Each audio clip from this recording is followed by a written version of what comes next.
Bonjour, je m'appelle Frédéric Naïm, je suis avocat au barreau de Paris, j'interviens en droit des affaires et en fiscalité. J'accompagne les entreprises le plus souvent dans leurs problématiques fiscales et bien sûr de droit des affaires. Je voudrais aborder un sujet, notamment vous êtes une entreprise, vous faites l'objet d'une vérification de comptabilité ou vous allez faire l'objet d'une vérification de comptabilité et il se trouve que votre expert comptable ne sait pas tout. Autrement dit, vous ne lui avez pas révélé la totalité des choses que vous faites dans votre entreprise. Je vais vous donner un exemple, vous n'avez pas révélé l'existence d'un compte bancaire et vous travaillez avec deux comptes en n'en révélant qu'un seul, ou vous avez des fausses factures dans votre comptabilité et il ne le sait pas, vous avez des flux financiers qui ne correspondent pas aux factures. Bref, vous avez toute une série de petits problèmes internes que vous avez choisi d'avoir tout seul, je veux dire, et votre expert comptable reçoit avec vous l'avis de vérification et est censé prendre en main le contrôle fiscal. Est-ce ou non une bonne idée? Alors là, je vais être très clair et peut-être que je ne me ferai pas de copains parmi les experts comptables, mais pour moi et pour l'expert comptable qui en réalité se fait trahir par son client, il est à mon avis extrêmement important que l'entreprise ne mandate pas l'expert comptable qui a en quelque sorte été abusé ou dépassé par son client au cours de la vérification de comptabilité. Pourquoi?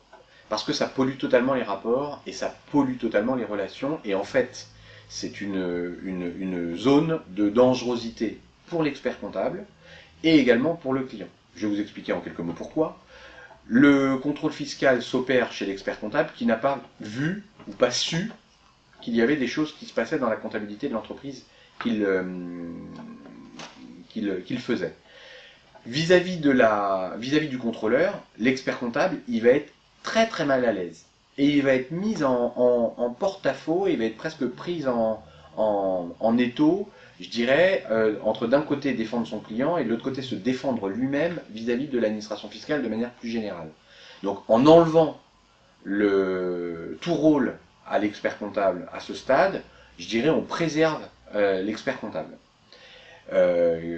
Et bien évidemment, l'expert comptable, on aura communiqué l'information à l'administration fiscale que l'expert comptable ignorait cette situation. Pourquoi on a, au niveau de l'entreprise, intérêt à ne pas mandater ce même expert comptable? C'est qu'en fait, l'entreprise qui mandate l'expert comptable risque de chercher à se défendre lui-même avant de défendre l'entreprise. Alors que quand on reçoit un mandat, par définition, le mandat, c'est de défendre son client.